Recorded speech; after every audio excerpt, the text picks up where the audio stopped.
So hello and welcome students, मैं जय कुमार स्वागत करता हूं आप सभी का ज्ञानविति क्लासेस के ई लर्निंग प्लेटफॉर्म पे। तो चलिए बच्चे शुरुआत करते हैं। टेंस की आज अपनी सेकंड क्लास है। लास्ट क्लास में हमने बात की थी एक प्रेजेंट इंडेफिनिट टेंस को हमने समझने का प्रयास किया था। इसके ठीक बाद में हमने बात की थी प्रेजेंट कॉन्टिन्यूस को लेकर, जहां हमारी बहुत सारी बातें हुई थी कि किस तरीके से प्रेजेंट कॉन्टिन्यूस को हम समझ सकते हैं। प्रेजेंट कॉन्टिन्यूस में यूजुअली जो बात अपन कर रहे थे,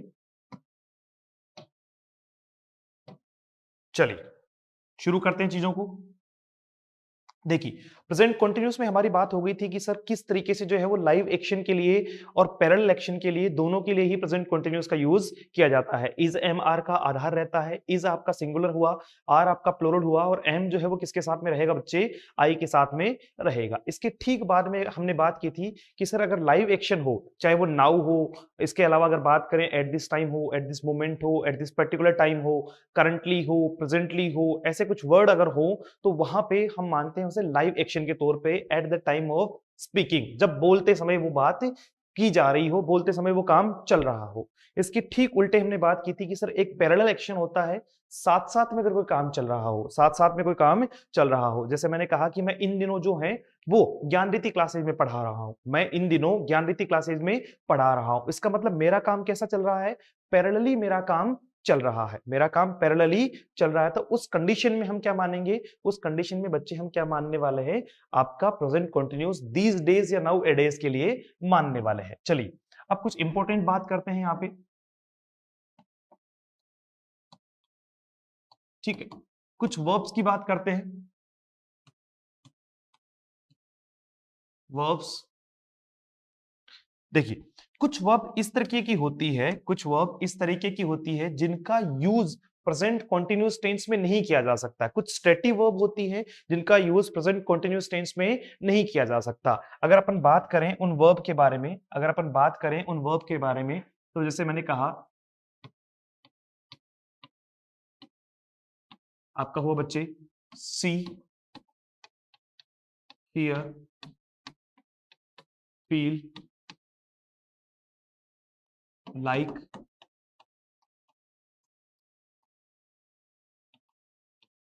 dislike, love, hate, want,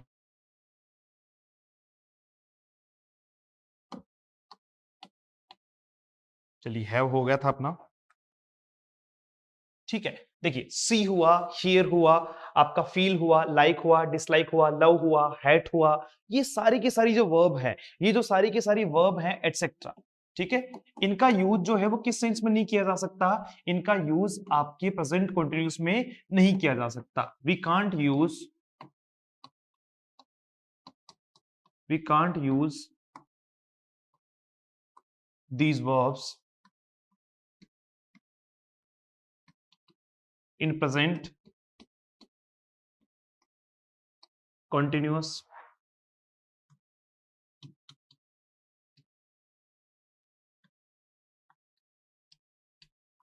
tense, है ना। हम इनका यूज किस में नहीं कर सकते हैं? प्रेजेंट कॉन्टिन्यूअस टेंस में यूज इनका नहीं कर सकते हैं, क्योंकि ये कैसी वर्ब रह गई? ये स्टैटिक वर्ब रह गई। अगर इसमें थॉट प्रोसेस की बात करें तो आपके बहुत सारे, जैसे थिंक हुआ आपका, है ना, इसका यूज भी किसमें नहीं किया जा सकता? आपके जो है वो कॉन्टिन्यूस फॉर्मेशन में नहीं किया जा सकता है। तो इन वर्ब का यूज हम कॉन्टिन्यूस फॉर्मेशन में नहीं कर सकते हैं। और इन वर्ब को अपन कैसे समझेंगे? इन वर्ब को अपन कैसे समझेंगे? We can't use these verbs in present continuous form. तो अगर प्रेजेंट कॉन्टिन्यूस फॉर्म में इनका यूज नहीं कर रहे हैं तो जाहिर सी बात है कहीं तो इनका यूज करेंगे। तो कहां यूज करेंगे इनका? हम यूज करेंगे कहां?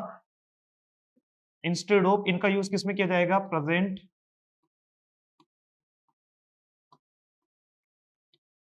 इंडेफिनिट टेंस के तौर पे इनका यूज किया जाएगा।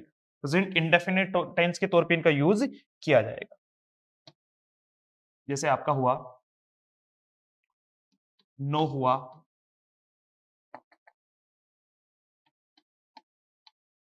जो बहुत बार पूछा गया वर्ड है। आपका रिमेंबर हुआ,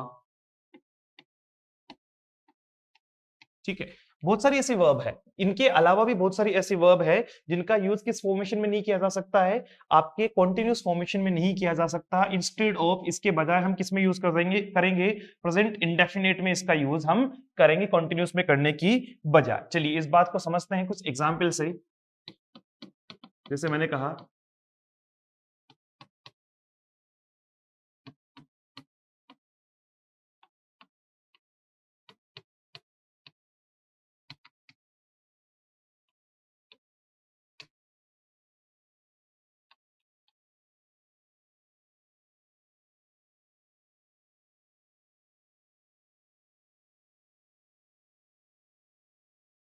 चलिए कुछ एग्जाम्पल हमने लिए हैं, फटाफट से इन एग्जाम्पल के बारे में बातचीत करते हैं कि किस तरीके से चीजों को हम और बेहतर समझ सकते हैं। बहुत ही सिंपल सिंपल एग्जाम्पल मैं आपके लिए ले रहा हूं, बहुत ज्यादा सिंपल एग्जाम्पल मैं आपके लिए ले रहा हूं। अगर बात करें अपन कि साहब यहाँ जो पहला एग्जाम्पल अपन ने लिया है, आई नो और एम नोविंग यू, दोनों में से कौन सा ठीक होगा?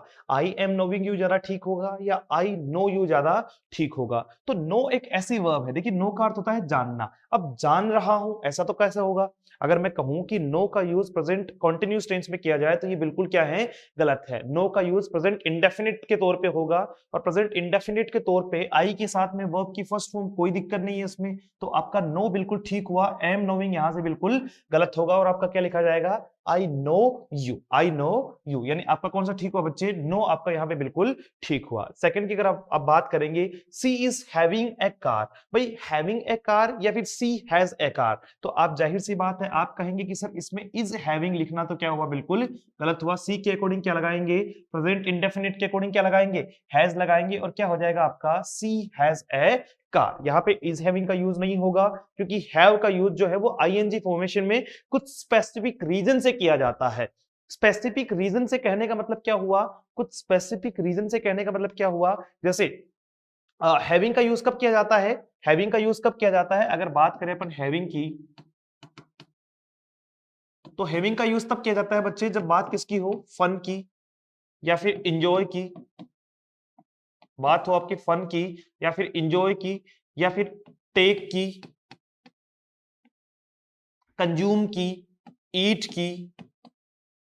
अगर इनकी बात हो तो अपन किसका यूज करते हैं? अपन किसका यूज करते हैं? उस सेंस में आपका जो है वो किसका यूज किया जाता है? हैविंग का यूज किया जा सकता है। उस सेंस में हैविंग का यूज किया जा सकता है, लेकिन ये जनरल सेंस नहीं है, ये स्पेसिफिक है। देखो जनरल सेंस का मतलब क्या हुआ? जनरली मतलब ये हुआ कि कुछ वर्ड, जो कुछ वर्ब अपन ने ली हुई है, उन वर्ब का यूज जनरल सेंस में किस तरीके से किया जाता है। जैसे हैज हैव का यूज हम कब करते हैं? जब हमें बताना होता है पोजीशन, जब हमें बताना होता है पोजीशन, तो पोजीशन के तौर पे करते हैं। लेकिन हैविंग कहना ये तो बिल्कुल अपने आप में क्या हुआ? गलत हुआ। हैविंग कहना अपने आप में क्या हुआ? गलत हुआ। लेकिन हैविंग डिनर, या मान लीजिए मैं कहूं हैविंग फन, हैविंग चिल, है ना, विद ब्रोस, आप लोग कई बार जो है वो सोशल मीडिया प्लेटफॉर्म पे भी लिखते हैं। तो एग्जैक्टली उसका रीजन होता है स्पेसिफिक। उसका रीजन क्या होता है बच्चे? स्पेसिफिक रीजन में उसका जो है वो यूज किया जा सकता है। जैसे मैंने कहा I am remembering that day, I am remembering that day, ये तो बिल्कुल अपने आप में क्या हुआ जी? गलत हुआ। और इसका क्या हो जाएगा? I remember that day, I remember that day. आपका जो वर्ब है वो किसके अकॉर्डिंग आएगी? आई के अकॉर्डिंग प्लूरल, वर्ब के फर्स्ट फॉर्म, कोई दिक्कत नहीं है। माई मदर लव्स या इज लविंग मी, तो आप कहेंगे सर इज लविंग तो आपका क्या होगा? बिल्कुल ही यहाँ पर गलत होगा। और माई मदर के अकॉर्डिंग क्या हो जाएगा आपका? वर्ब की फर्स्ट फॉर्म, यानी आपका लव्स यहाँ पे बिल्कुल जो है वो क्या होने वाला है बच्चे? ठीक होने वाला है। चलिए इसके ठीक बाद में अपन बात करते हैं, ठीक बाद में अपन बात करते हैं, सी इज हियरिंग और हियर्स विथ हर ईयर। अगर अपन बात करते हैं सी इज हियरिंग, देखो हियरिंग क्या होती है? हियरिंग क्या होती है? अगर हियरिंग का यूज जो है वो स्पेसिफिक में हो तो वो ट्रायल बन जाता है। सुना तुम लोगों ने? स्पेसिफिक।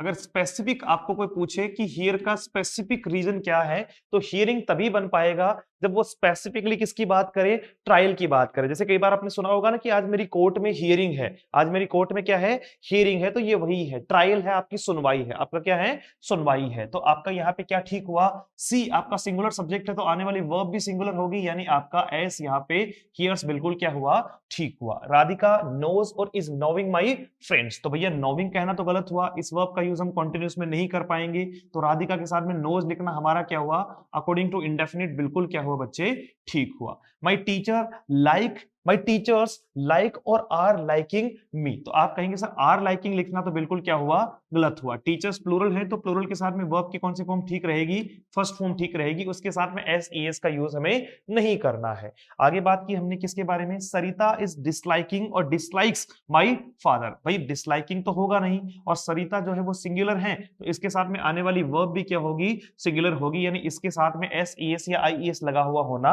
चाहिए। तो ये आपका था उन वर्ब्स के बारे में, उन वर्ब्स के बारे में जो कैसी होती है, जो कैसी होती है, हमेशा इंडेफिनिट के तौर पे यूज की जाती है, न कि कॉन्टिन्यूस, यानी इनका कॉन्टिन्यूस फॉर्मेशन नहीं बनता है। इसका एक कॉन्सेप्ट हम इससे आने वाले टेंस में भी सीखने वाले हैं, इस बात पे थोड़ा सा विशेष ध्यान दीजिएगा। ये बात हुई प्रेजेंट कॉन्टिन्यूस के रिगार्डिंग।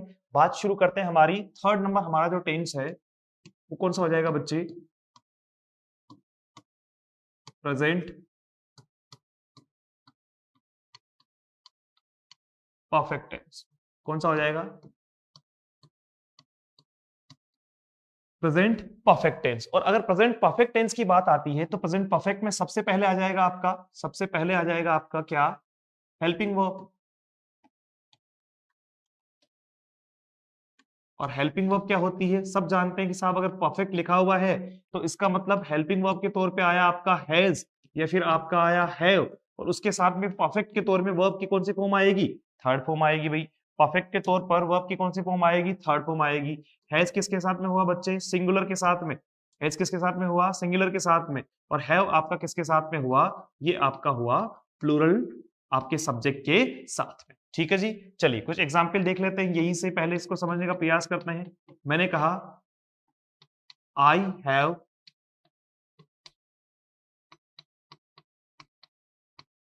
कंप्लीटेड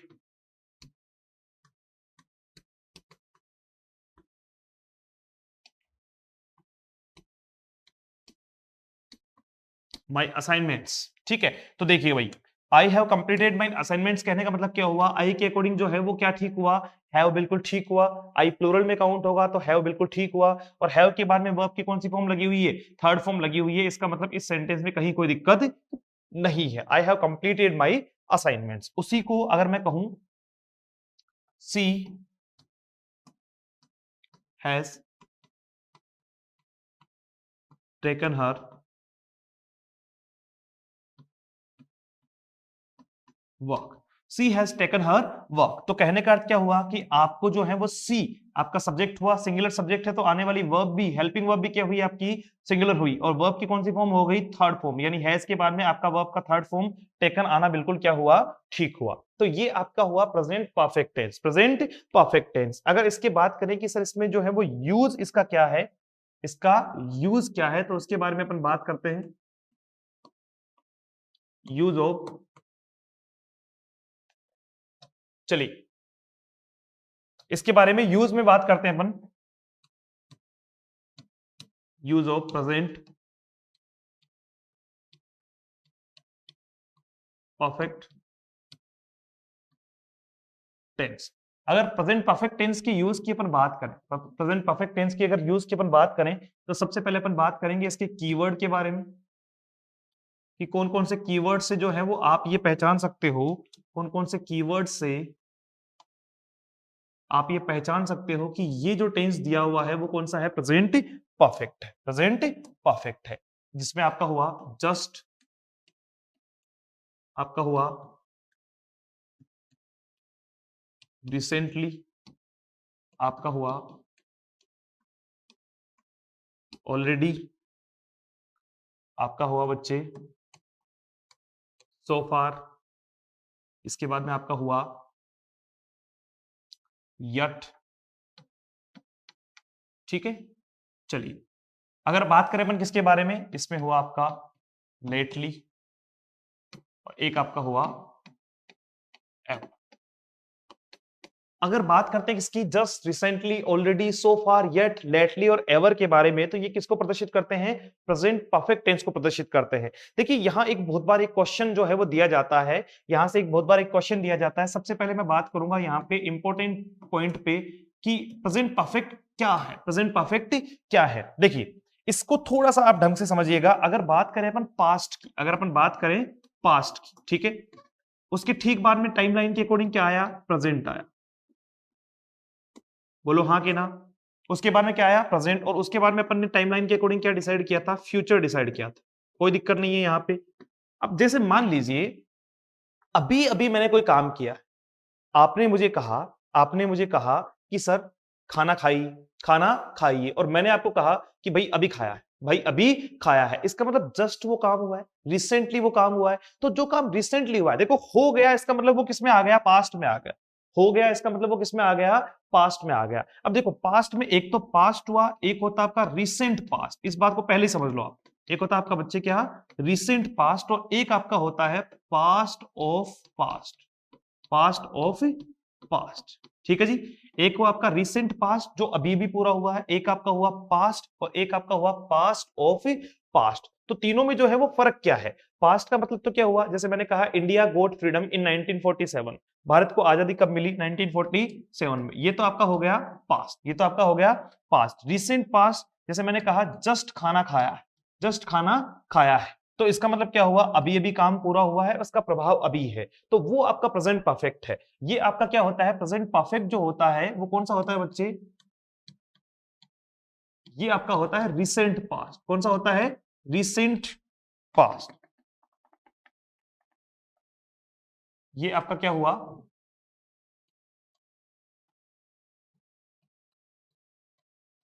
ये आपका हुआ रिसेंट पास्ट। कौन सा हुआ बच्चे, रिसेंट पास्ट, जो अभी अभी पूरा हुआ है, जो अभी अभी पूरा हुआ है। क्लियर है ये बात। इसके ठीक बाद में हम बात करते हैं पास्ट ऑफ पास्ट की। किसकी बात करते हैं, पास्ट ऑफ पास्ट की। पास्ट ऑफ पास्ट तब आता है जब भूतकाल का भी भूतकाल दिया हुआ हो। कहने का मतलब जब दो टेंस को पास्ट में दिया हुआ हो, जिसमें से एक पास्ट परफेक्ट में चलेगा, यानी एक में हेड प्लस वर्ब की थर्ड फॉर्म आएगी, और दूसरे में क्या आएगी, वर्ब की सेकंड फॉर्म, या डिड प्लस वर्ब की फर्स्ट फॉर्म। यानी एक में पास्ट परफेक्ट और दूसरे में पास्ट सिंपल, तो उसे क्या कहा जाता है, पास्ट ऑफ पास्ट, यानी भूतकाल से भी पहले कोई काम हो चुका था। जैसे मैंने कहा कि मेरे स्टेशन पहुंचने से पहले ट्रेन जा चुकी थी, दो काम हुए, दो काम हुए। पहला काम कौन सा हुआ, मतलब मेरे स्टेशन पहुंचने से पहले ट्रेन जा चुकी थी, तो दो काम हुए, एक ट्रेन का जाना और एक मेरा स्टेशन पहुंचना, दोनों ही पास्ट है। लेकिन उन दोनों की भी सीक्वेंस कैसी थी कि एक काम उनमें से पहले हो गया, एक उसके ठीक बाद में हुआ।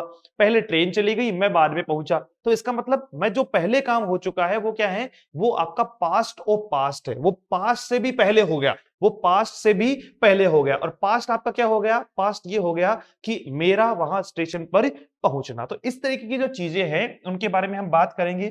फिलहाल हम रिसेंट पास्ट के बारे में बात कर रहे हैं। अगर रिसेंट पास्ट की बात करें अपन, तो प्रेजेंट परफेक्ट को जो है वो रिसेंट पास्ट के तौर पे जाना जाता है, तो कोई दिक्कत नहीं है इस बात में, कोई दिक्कत नहीं है इस बात में। तो अगर बात करें अपन किसकी,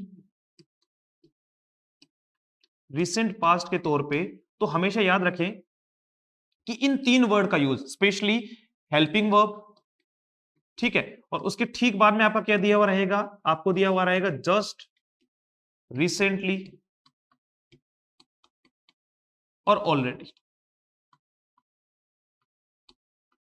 जस्ट रिसेंटली और ऑलरेडी, और उसके बाद में क्या दिया हुआ रहेगा बच्चे, आपको मेन वर्ब दी हुई रहेगी। तो वो किसको प्रदर्शित करेगा, वो आपके रिसेंट पास्ट को प्रदर्शित करेगा। जैसे एज एन एग्जांपल अपन बात करते हैं, एज एन एग्जांपल अपन बात करते हैं इस बारे में।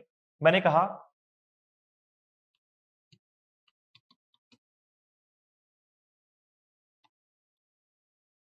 सी has just gone out.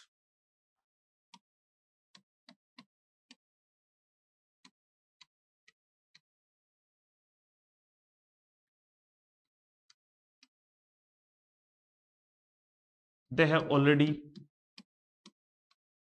plant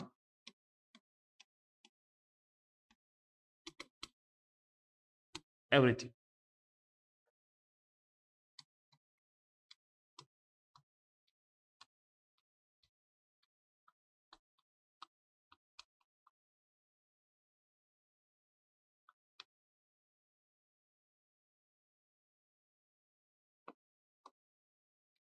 चलो, अगर इन तीनों की अपन बात करें, इन तीनों एग्जाम्पल से रिलेटेड अपन बात करें तो अपन क्या कहेंगे? अपन कहेंगे कि सर देखिए, पहली बात किसकी आई? जस्ट के बारे में। जस्ट किसको बता रहा है? रिसेंट पास्ट को।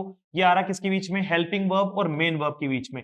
हेल्पिंग वर्ब आपकी हैज हुई, मेन वर्ब आपकी कौन सी हुई? वर्ब की थर्ड फॉर्म। और कीवर्ड कौन सा हो गया आपका? जस्ट आपका कीवर्ड हुआ, जिसकी वजह से आपको इस बात का अंदाजा हुआ, आपको ये बात पता लगी कि यहाँ पे जो दिया हुआ, यहाँ पे जो दिया हुआ आपका जो टेंस है वो कौन सा होना चाहिए था? प्रेजेंट परफेक्ट टेंस होना चाहिए था। दूसरी बात अपन ने की, दे के अकॉर्डिंग हैव का आना बिल्कुल ठीक हुआ, है ना? सी के अकॉर्डिंग हैज का आना ठीक हुआ, दे के अकॉर्डिंग हैव का आना बिल्कुल ठीक हुआ। ऑलरेडी आपका दिया हुआ है किसके तौर पे? हेल्पिंग वर्ब और मेन वर्ब के बीच में। हेल्पिंग वर्ब और मेन वर्ब के बीच में, तो ये आपका क्या हुआ? प्रेजेंट परफेक्ट हुआ, रिसेंट पास्ट हुआ, और अपन ने इसको क्या किया? बिल्कुल ठीक किया। चलिए भाई, राधा के बाद में अपन ने बात की, राधा के अकॉर्डिंग हैज का आना बिल्कुल सही है, इसमें कोई गलत नहीं है। रिसेंटली आपका क्या हुआ? एक तरीके से रिसेंट पास्ट को दर्शाने के लिए कम थर्ड फॉर्म है वर्ब की, जो वर्ब की फर्स्ट फॉर्म और थर्ड फॉर्म है, यानी कम, केम, कम, तीनों मतलब कम, केम और कम, यानी वर्ब की फर्स्ट और वर्ब की थर्ड दोनों ही फॉर्म कैसे रहती है बच्चे? सिमिलर रहती है, दोनों ही बिल्कुल जो है वो सेम सेम रहती है। तो यहां तक की बात क्लियर हुई। ये बात हुई अपनी किसके बारे में? प्रेजेंट परफेक्ट के बारे में। अगर मान लीजिए मैंने बात करूं यट और सो फार, यट और सो फार, तो दोनों का यूज जो है वो किसमें किया जाता है? दोनों का यूज जो है वो किसमें किया जाता है? नेगेटिव इंपैक्ट वाले सेंटेंस में किया जाता है। नेगेटिव सेंस के तौर पे इनका यूज जो है वो किया जाएगा। किस सेंस में किया जाएगा? नेगेटिव सेंस के तौर पे इनका यूज किया जाएगा। जैसे मैंने कह दिया, जैसे मैंने कह दिया, she has not reached, she has not reached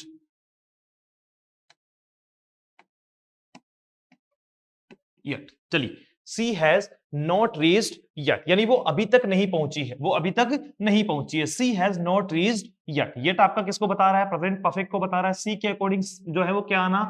has आना, और वर्ब की थर्ड फॉर्म का आना बिल्कुल क्या हुआ आपका? ठीक हुआ। बिल्कुल क्या हुआ आपका? ठीक हुआ। मैंने कहा I have not scene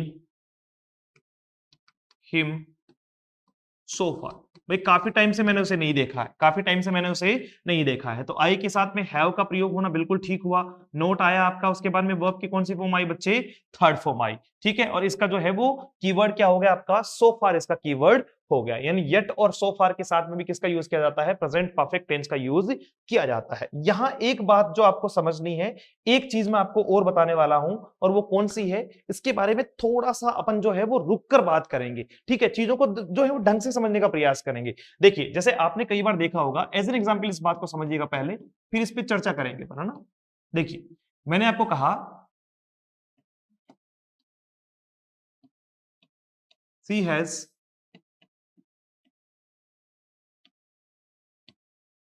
known me since my birth। ठीक है, अगर मैं आपसे पूछूं कि आपको यहां सेंटेंस इंप्रूवमेंट बताना है, आपको क्या बताना है?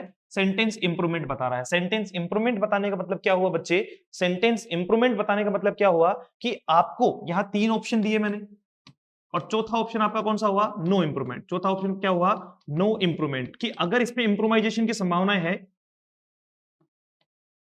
अगर इसमें इंप्रोवाइजेशन की संभावना है तो आप इंप्रूवमेंट कर दीजिए, अगर नहीं है तो आप फोर्थ ऑप्शन को क्लिक करें और डी ऑप्शन पे जाएं कि इसमें कोई इंप्रूवमेंट नहीं होगा। तो चलो देखते हैं। देखिए, पहला इंप्रूवमेंट आपको मैंने दिया हैव नोन, दूसरा मैंने आपको दिया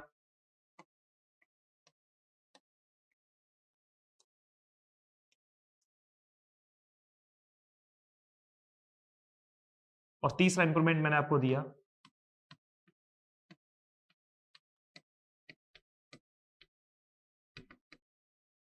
चलो देख लो फटाफट से इसका आंसर क्या ठीक होगा। ठीक है, इसके बारे में थोड़ी सी चर्चा करते हैं अपन।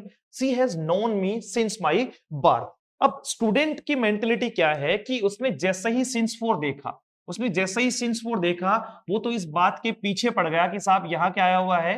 सिंस आया हुआ है, यहाँ क्या आया हुआ है, सिंस आया हुआ है। तो मुझे नहीं पता सिंस 4 का यूज तो मैंने किस में सीखा है, सिंस 4 का यूज तो मैंने परफेक्ट कंटीन्यूअस में सीखा है, चाहे वो प्रेजेंट परफेक्ट कंटीन्यूअस हो, चाहे वो पास्ट परफेक्ट कंटीन्यूअस हो, चाहे वो फ्यूचर परफेक्ट कंटीन्यूअस हो, मैंने तो सिंस 4 का यूज वहां से सीखा है। तो वो सीधा सीधा सीधा यहां आएगा और देखेगा कि साहब ये गलत हुआ, ये आपका जो है वो मतलब इंप्रूवमेंट वाला तो देखेगा ही नहीं, और तीसरा कौन सा सही करेगा कि सी के साथ में है सही है, तो बी ऑप्शन को वो बड़ा जल्दी क्लिक करके बड़े गर्व के साथ में कहता है कि साहब मैंने बिल्कुल सही कर दिया है। लेकिन क्या ये बात ठीक हुई या नहीं हुई, इस बारे में थोड़ी पड़ताल अपन कर लेते हैं। देखो जी, ठीक हुई या नहीं हुई, आपने देखा कि साहब बाकी बात ठीक है, हैव बीन नोविंग है, हैज बीन नोविंग है और हैव नोन है, ठीक है। चलिए, क्या फिर इसमें इंप्रूवमेंट की संभावनाएं नहीं है। अगर बात करें कि सी के साथ में, देखिए सी आपका क्या हुआ, सिंगुलर सब्जेक्ट हुआ, तो सी के साथ में आने वाली हेल्पिंग वर्ब, आने वाली हेल्पिंग वर्ब वो भी सिंगुलर होगी, वो भी क्या होगी भाई, सिंगुलर होगी। और अगर सिंगुलर होगी तो इसका मतलब ऑप्शन ए तो यहां से बाहर हो गया, हैव, तो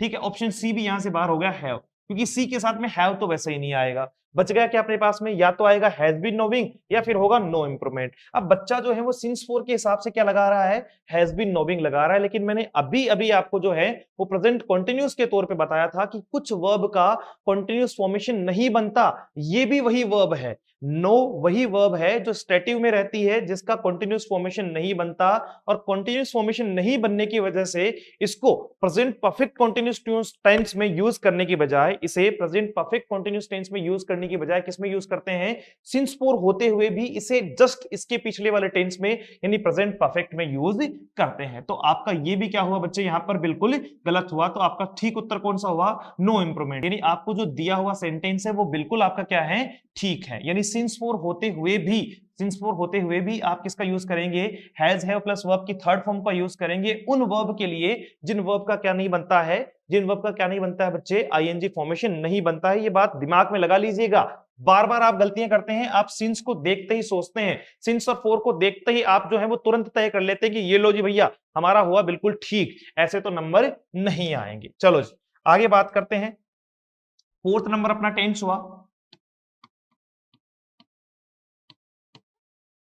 प्रेजेंट परफेक्ट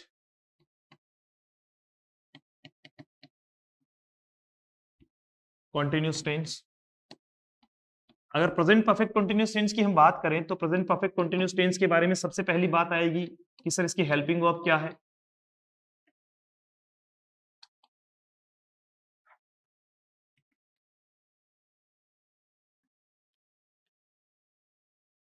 चलिए, तो इसकी हेल्पिंग वर्ब के बारे में जब भी बात आती है तो आपको पता है कि इसकी हेल्पिंग वर्ब जो है वो क्या हुआ, हैज बीन,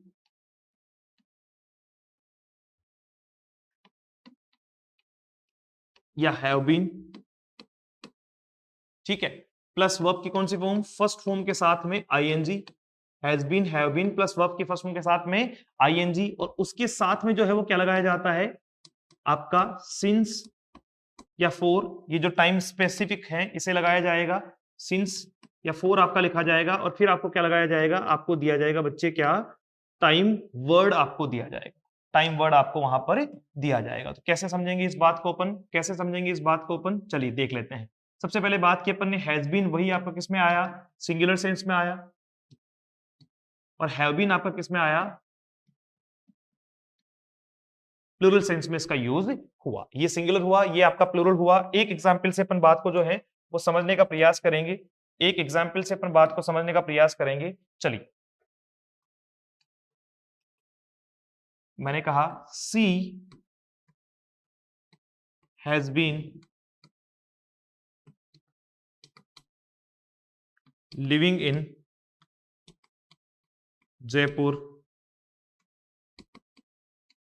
सिंस 2008, ठीक है, she has been living in Jaipur since 2008। देख लेते हैं। सबसे पहले सी के अकॉर्डिंग जो है वो हैज का आना बिल्कुल क्या हुआ बच्चे, ठीक हुआ। सी के अकॉर्डिंग हैज का आना बिल्कुल ठीक हुआ। हैज के बाद में बीन प्लस वर्ब की फर्स्ट फॉर्म के साथ में आईएनजी आने का रीजन क्या हुआ, सिंस 4 के साथ में आने वाला टाइम, सिंस 4 के साथ में आने वाला टाइम। यहां से हमें इस बात का पता चला, यहां से हमें इस बात का पता चला कि साहब अगर सिंस 4 प्लस टाइम दिया हुआ है, सिंस 4 प्लस टाइम दिया हुआ है, तो आपका जो है वो यहाँ पे जो सेंटेंस में जो टेंस आने वाला है वो कौन सा आने वाला है, प्रेजेंट परफेक्ट पास्ट परफेक्ट या फ्यूचर परफेक्ट, आप ये कैसे डिसाइड करते हैं? चलिए इस बात को थोड़ा सा और बेहतर समझने का प्रयास करते हैं कि आप ये कैसे डिसाइड करते हैं कि प्रेजेंट परफेक्ट कंटिन्यूअस आएगा।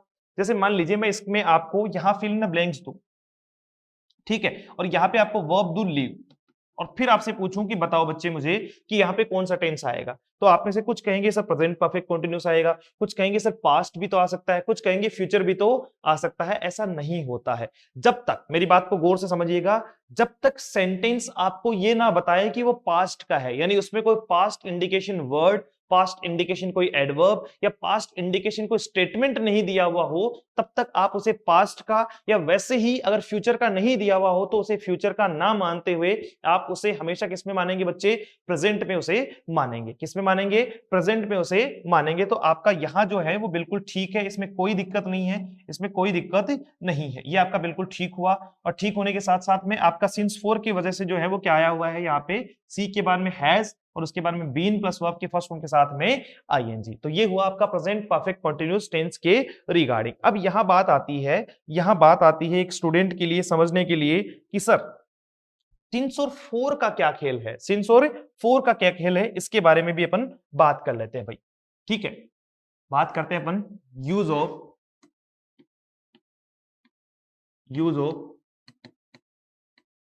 एक आपका हुआ बच्चे यूज ऑफ सिंस और दूसरा आपका हुआ फोर।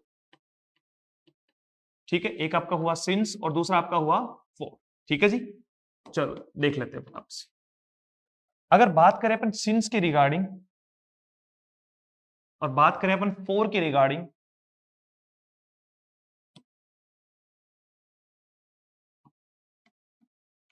ठीक है, बात करें अपन सिंस के रिगार्डिंग और बात करें अपन फोर के रिगार्डिंग,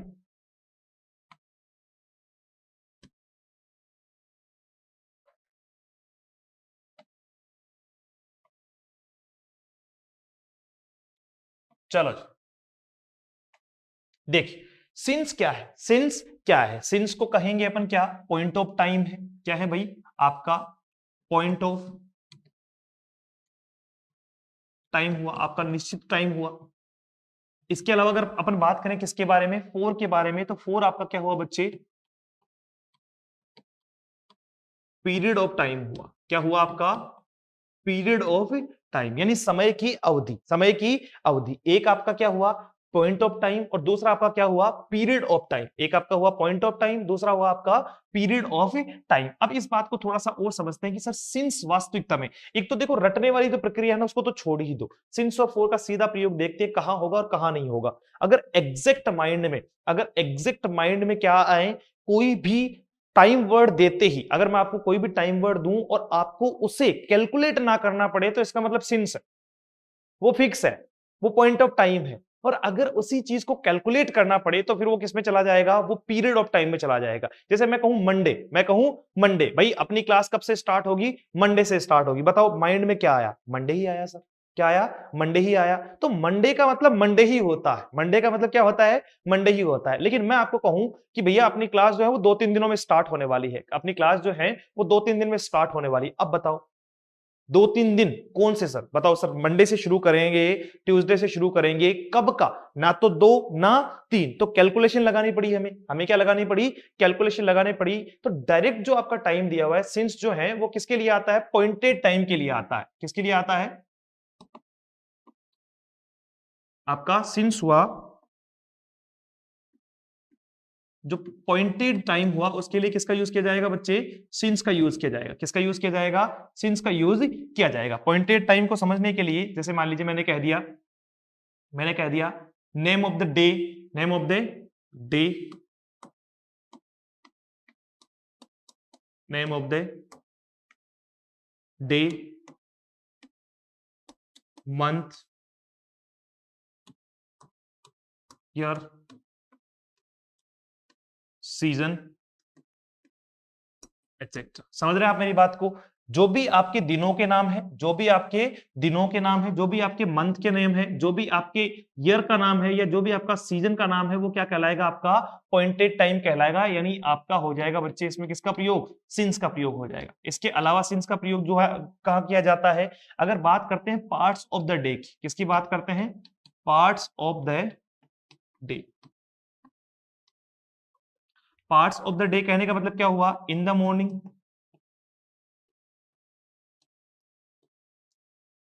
ठीक है, इन द नून, और एक आपका हो गया इन द इवनिंग। ठीक है जी, लो भाई, इसके ठीक बाद में हम बात करेंगे किसके बारे में? Sir parts of the day भी हो गया। इसके बाद में अगर अपन बात करें किसके बारे में, कुछ जो इवेंट्स हैं, कुछ जो इवेंट्स हैं, जो घटनाएं हैं, या आपके जो है वो फेस्टिवल है, आपकी जो फेस्टिवल्स हैं या आपकी जो इवेंट्स हैं, उनके लिए भी किसका यूज किया जाएगा? आपका पॉइंटेड टाइम होगा। जैसे अगर फेस्टिवल की बात की, अपन ने कहा दिवाली, होली, जो भी आपका फेस्टिवल हुआ, या इवेंट्स की बात करें तो मैंने कह दिया बर्थ है, डेथ, ये सारे के सारे वर्ड। यानी आपका नेम ऑफ द डे हो गया, नेम ऑफ द मंथ हो गया, नेम ऑफ द ईयर हो गया, नेम ऑफ द सीजन हो गया, पार्ट्स ऑफ द डे हो गया आपका, और आपका इवेंट्स और फेस्टिवल हुए। यानी जहां से आपको सोचने की जरूरत नहीं पड़े, जहां से आपको टाइम को कैलकुलेट करने की जरूरत नहीं पड़े, वहां किसका प्रयोग होगा? सिंस का प्रयोग होगा, कोई डाउट नहीं है। फोर का प्रयोग कब होता है? फोर का प्रयोग हो जाएगा एक तो किसके लिए?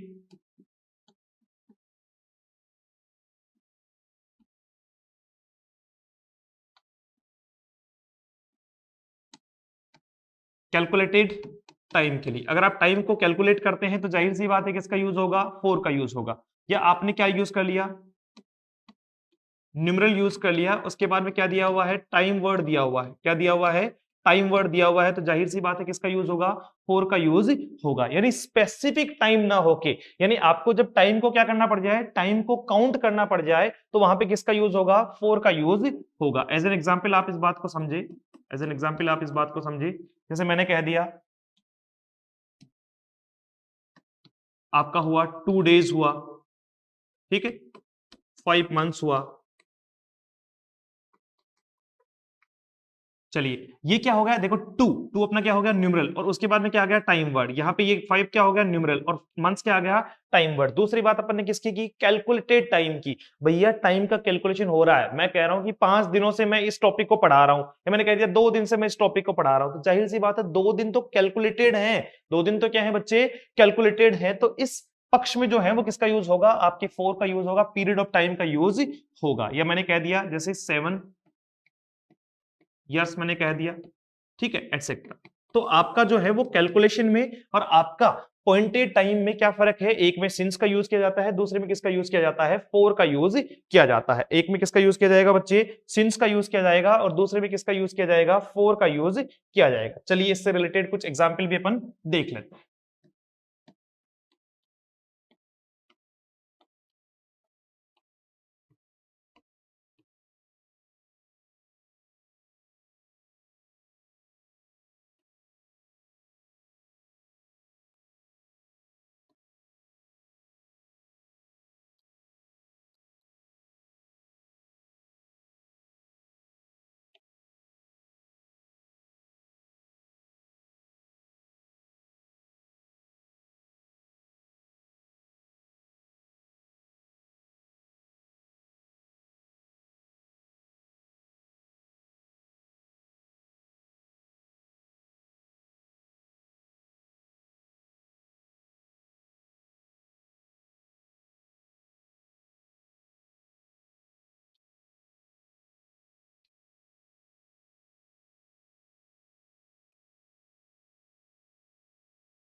चलिए जी, पहले इनके बारे में बात करते हैं, फिर आगे बढ़ेंगे, चीजों को और बेहतर करने का प्रयास करेंगे। देख लीजिए भाई, she blank teach English since 2019, since 2009। मैंने यहां से देखा भाई, सिंस 4 प्लस टाइम का यूज हुआ है। किसका यूज हुआ है? सिंस 4 के साथ में टाइम का यूज हुआ है, तो जाहिर सी बात है यहाँ क्या आना चाहिए, सी के अकॉर्डिंग। अगर से हेल्पिंग वर्ब आपकी क्या है, सिंगुलर है, सब्जेक्ट आपका सिंगुलर है, तो हेल्पिंग वर्ब भी सिंगुलर हुई। उसके बाद में आपका क्या आया, बीन आया, वर्ब की फर्स्ट फॉर्म के साथ में क्या आ जाएगा बच्चे, आईएनजी। तो क्या हो जाएगा आपका, she has been teaching English since 2009। बताओ, सिंस में कोई दिक्कत नहीं है। 2009 जब मैंने सोचा तो मुझे सिर्फ 2009 ही मेरे माइंड में सबसे पहले और सबसे लास्ट में एक ही वर्ड आया, 2009। आई बात समझ में? चलिए जी, अगर बात करें, आई blank live in Rajasthan since my birth. भैया मेरा जन्म जो है वो निश्चित है, मेरा जन्म क्या है, निश्चित है। उसके लिए पॉइंटेड टाइम है कि मुझे पता है कि मेरा जन्म निश्चित है। तो इसके हिसाब से आई की जो है वो साथ में क्या आ जाएगा, आपका हो जाएगा हैव, आगे हो जाएगा आपका बीन, और लीव का आपका क्या हो जाएगा बच्चे, वर्ब की फर्स्ट फॉर्म के साथ में आईएनजी, यानी have been living. I have been living in Rajasthan since my birth. दे के साथ में अगर अपन ने देखा कि 4 प्लस टाइम आया है, देखो टाइम सही है भाई, 2 घंटे का टाइम कोई फिक्स नहीं है। 2 घंटे से जो है वो क्या कर रही है, बुक पढ़ रही है, बट बुक पढ़ रहे हैं, तो दे के हिसाब से कायदे से क्या आया, हैव। उसके बाद में आपका आया बच्चे क्या, बीन। उसके बाद में आपका आया क्या, रीडिंग। क्या हो गया आपका, रीडिंग। आपका हो जाएगा they have been reading book for 2 hours. तो यहाँ पे 4 में कोई दिक्कत नहीं है, जो है वो पॉइंटेड टाइम नहीं होके क्या है, आपका पीरियड ऑफ टाइम है। तो उसके लिए न्यूमरल प्लस यूनिट के आधार पे, न्यूमरल प्लस टाइम वर्ड के आधार पे हमने किसका यूज कर लिया, 4 का यूज कर लिया। राधिका सिंगुलर हुई तो इसके साथ में किसका यूज किया जाएगा, हैज का यूज किया जाएगा। आगे आपका आ गया बीन, और आगे कुक का कुकिंग। क्यों, कुक का आपका कुकिंग हो जाएगा। चलिए, अगर यहां मैं आपसे पूछूं कि बताओ भैया, फूड के बारे में जो है वो क्या आएगा, 30 मिनट्स से जो है वो खाना पकाया जा रहा है। अगर 30 मिनट्स जो है वो उसमें लग चुके हैं, तो जाहिर सी बात है किसमें है भाई, पॉइंट ऑफ टाइम है, पॉइंटेड टाइम है या फिर पीरियड है। तो आप कहेंगे साहब पीरियड है, ये तो टाइम लग गया इसको। तो जाहिर सी बात है यहाँ किसका यूज होगा, 4 का यूज होगा। तो आपका हो जाएगा Radhika has been cooking for, Radhika has been cooking for 30 minutes. कोई इशू नहीं है इस बात में। तो इस बात को आप और बेहतर समझने का प्रयास करें, इस बात को आप और बेहतर समझने का प्रयास करें कि कैसे सिंस और 4 का यूज होता है, कैसे सिंस और 4 का यूज होता है। इसके ठीक बाद में अपन बात करेंगे किसके रिगार्डिंग। चलिए, सेकंड आपका जो है वो पार्ट आया बी, पास्ट टेंस हुआ आपका। बी आपका हुआ बच्चे कौन सा, पास्ट टेंस, यानी पास्ट की सारी चीजें इसमें आ गई। पहला आपका हुआ past indefinite tense, past indefinite tense आपका हुआ। और अगर पास्ट इंडेफिनिट की मैं बात करूं, अगर पास्ट इंडेफिनिट की मैं बात करूं, तो सबसे पहली बात जो निकल कर आएगी वो क्या है, हेल्पिंग वर्ब है। वो क्या है आपकी, हेल्पिंग वर्ब है। हेल्पिंग वर्ब कौन सी हुई बच्चे, एक इसमें हेल्पिंग वर्ब के तौर पे क्या आया, एक इसमें हेल्पिंग वर्ब के तौर पे आया वर्ब की सेकंड फॉर्म। क्या आई, वर्ब की सेकंड फॉर्म। अगर आपका सेंटेंस क्या है, सेंटेंस अगर आपका क्या है, अफर्मेटिव सेंटेंस है, अफर्मेटिव अगर आपका सेंटेंस है, तो आपको वर्ब की सेकंड फॉर्म देखने को मिलेगी। चाहे आपका सब्जेक्ट कैसा हो, चाहे आपका सब्जेक्ट कैसा हो, आपका सब्जेक्ट भले ही कौन सा हो बच्चे, चाहे तो सिंगुलर हो, चाहे क्या हो, प्लूरल हो, दोनों के साथ में ही वर्ब की कौन सी फॉर्म आएगी, सेकंड फॉर्म का यूज किया जाएगा। ठीक है जी। चलिए, अगर वही आपका सेंटेंस अफर्मेटिव ना होके क्या हुआ, नेगेटिव हुआ, या फिर क्या हुआ, इंटरोगेटिव हुआ, तो जाहिर सी बात है वहां क्या आएगा, वहां यूज की जाएगी डिड के साथ में वर्ब की फर्स्ट फॉर्म। डिड के साथ में वर्ब की कौन सी फॉर्म यूज की जाएगी बच्चे, फर्स्ट फॉर्म का यूज किया जाएगा। डिड के बाद में वर्ब की फर्स्ट फॉर्म का यूज किया जाएगा। और ये जो वर्ब की फर्स्ट फॉर्म है, ये जो वर्ब की फर्स्ट फॉर्म है,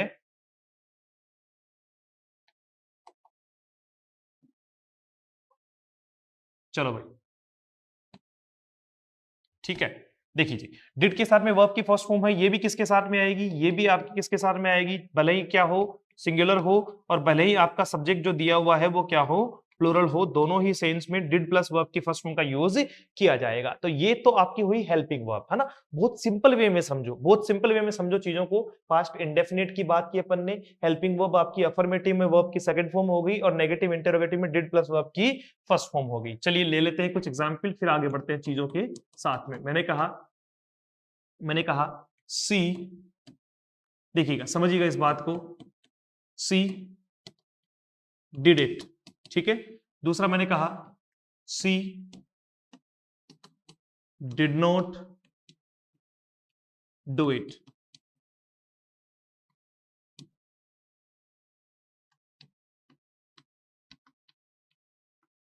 मनीषा वॉज माई फ्रेंड, ठीक है जी। Fourth,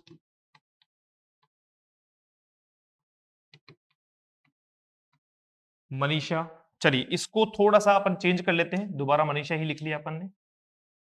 Manisha was my friend, इसके ठीक बाद में हमने बात की किसके बारे में, they did not work for me. चलिए जी ले लेते हैं वापस से, सी डिड इट। अब देखो सी इसका क्या हुआ, सब्जेक्ट हुआ, इसके ठीक बाद में आपका डिड इसकी क्या हुई। अब देखो डिड को जो लोग आपकी हेल्पिंग वर्ब मान रहे थे उन्हें ये पता होना चाहिए कि अगर किसी भी सेंटेंस में हेल्पिंग वर्ब आएगी तो उसके साथ में क्या आएगा, फिर मेन वर्ब भी आएगी, जबकि यहां तो ऐसा कुछ नहीं हुआ है। डिड वर्ब की सेकंड फॉर्म भी तो होती है, डिड वर्ब की सेकंड फॉर्म भी तो होती है। आपने नहीं पढ़ा, आपने बिल्कुल पढ़ा हुआ है। आपका एक हुआ डू, दूसरा हुआ आपका डिड, तीसरा हुआ आपका क्या बच्चे, डन। डू डिड और डन, चौथा आपका हो जाएगा डूइंग और पांचवा आपका हो जाएगा डस। ये इसके मेन वर्ब के प्रारूप है, ये इसके किसके प्रारूप है, मेन वर्ब के प्रारूप है। किसके प्रारूप है, मेन वर्ब के भी प्रारूप है। तो इस बात को याद रखें, आपका डिड यहां वर्ब की सेकंड फॉर्म हुई, डिड यहां पे क्या हुई, वर्ब की सेकंड फॉर्म, और इट उसका हो गया क्या, ऑब्जेक्ट। ठीक है जी, चलो आगे देखते हैं। सी डिड नॉट डू इट, अब नेगेटिव सेंटेंस है, नेगेटिव सेंटेंस है तो सी के साथ में इसके डिड पे कोई प्रभाव नहीं पड़ेगा, ये इसका हेल्पिंग वर्ब हुआ। क्यों, क्योंकि मैं ऑलरेडी आपको बता चुका हूं, फिर से बता देता हूं कि वर्ब की सेकंड फॉर्म डिड, हैड या फिर किसी भी मॉडल पे, देखो कौन कौन सा, वर्ब की सेकंड फॉर्म पर, डिड पर, हैड पर या किसी भी मॉडल पर सब्जेक्ट का कोई प्रभाव नहीं पड़ता है। तो डिड पर भी सब्जेक्ट का कोई प्रभाव नहीं पड़ेगा, सी के साथ में भी आ जाएगा, ही के साथ में भी आ जाएगा, दे के साथ में भी आ जाएगा, सबके साथ भी आ जाएगा। नोट आया और उसके बाद में अगर डिड लगाया है तो वर्ब की कौन सी फॉर्म हुई, फर्स्ट फॉर्म, कोई दिक्कत नहीं है। मनीषा के बाद में आया आपका वोज, और वोज आता ही कई दोस्तों को ये हुआ होगा कि सर आप वो लगा दो इसमें, क्या आईएनजी तो आपने लगाया नहीं सर, ये तो आपने गलत कर दिया, लेकिन सही है ना सेंटेंस तो, मनीषा वाज माय फ्रेंड। ये वोज जो है वो क्या है बच्चे, वर्ब की सेकंड फॉर्म। वोज आपका क्या हुआ, वर्ब की सेकंड फॉर्म के तौर पे यूज किया जाएगा। और they did not work for me, ये आपका डिड हो गया हेल्पिंग वर्ब और आपका वर्क हो गया मेन वर्ब की कौन सी फॉर्म, फर्स्ट फॉर्म। क्लियर। तो ये आपका क्या हुआ, अगर सेंटेंस अफर्मेटिव है तो वर्ब की सेकंड फॉर्म से भी बन जाएगा, ये भी अफर्मेटिव है। लेकिन अगर नेगेटिव है या इंटरोगेटिव सेंटेंस है तो उसमें आपको लगाना पड़ेगा डिड प्लस वर्ब की फर्स्ट फॉर्म। लीजिए अगर इसकी बात करें अपन, use of past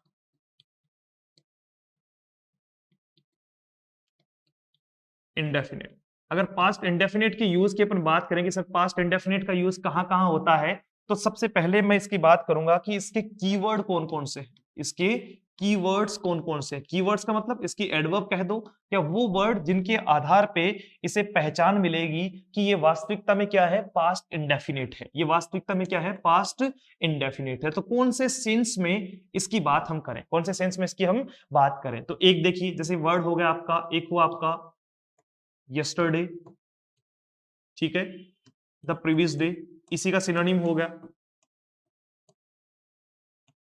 the previous day, the last day,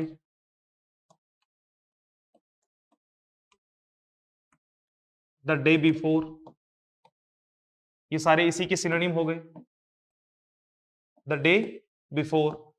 इसके अलावा आपका हुआ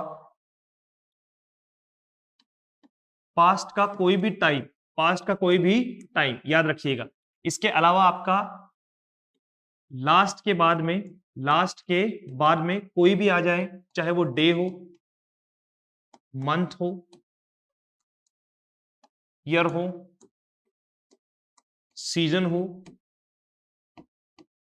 तो वहां भी क्या आएगा आपका पास्ट इंडेफिनिट आएगा। इसके अलावा आपका एक हुआ वंस, एक हुआ आपका अगो, एक आपका हुआ लॉन्ग लॉन्ग एगो। इसके अलावा आपका हुआ बच्चे, अगर सेंटेंस की शुरुआत किससे होती है, आई विश से, अगर सेंटेंस में दिया हुआ हो इट इज टाइम, ठीक है, it is high time,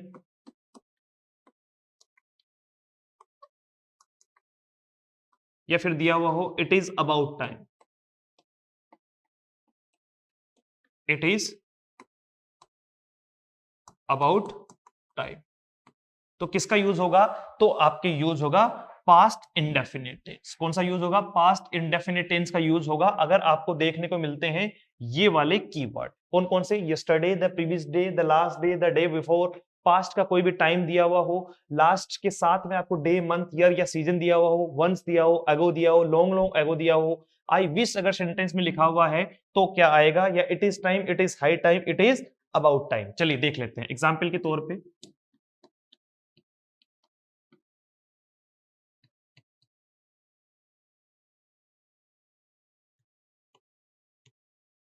India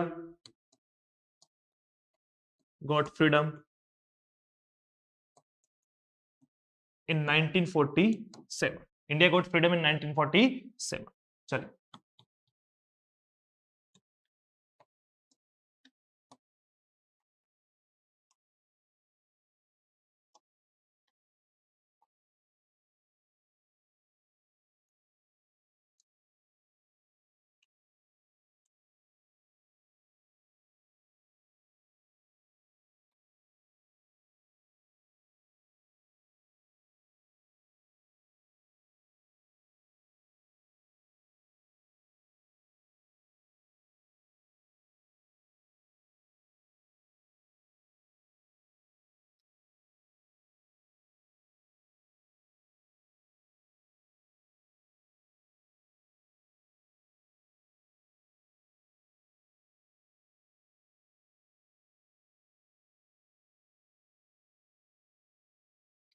चलिए अगर अपन बात करें किसके बारे में, इस टाइप के सेंटेंसेस के बारे में कि सर यहाँ पे बात हुई हमारी किसके बारे में, इंडिया गोट फ्रीडम इन 1947, या पास्ट का टाइम है, जाहिर सी बात है वर्ब की कौन सी फॉर्म आएगी, सेकंड फॉर्म। इंडिया का इस पे कोई इंपैक्ट नहीं आएगा क्योंकि वर्ब की सेकंड फॉर्म पे सब्जेक्ट का कोई इंपैक्ट नहीं आता है। इसके ठीक बाद में हमने बात की किसके बारे में, she visited my house yesterday. Yesterday किसको बता रहा है, लास्ट टाइम को बता रहा है, आपकी वर्ब की कौन सी फॉर्म हुई, सेकंड फॉर्म, और सी के साथ में वर्ब की सेकंड फॉर्म आने में कोई दिक्कत नहीं है। मैंने कहा था वंस से अगर हो, वंस अगर लिखा हुआ हो तो पहली बात तो यह है कि वंस का यूज कब होता है, जब कहानी की शुरुआत करते हैं, कहानी की शुरुआत करते हैं, तो याद रह जाएगा आपका once there was a lion in the forest, तो आपका वॉज भी क्या हुआ, वर्ब की सेकंड फॉर्म हुई। दूसरा मैंने कहा आपको कि अगर आई विश से सेंटेंस स्टार्ट होता है तो वर्ब की कौन सी फॉर्म आएगी, सेकंड फॉर्म, यानी I wish I started my on business. तो आपका ये हुआ किसके बारे में, पास्ट इंडेफिनिट टेंस के बारे में।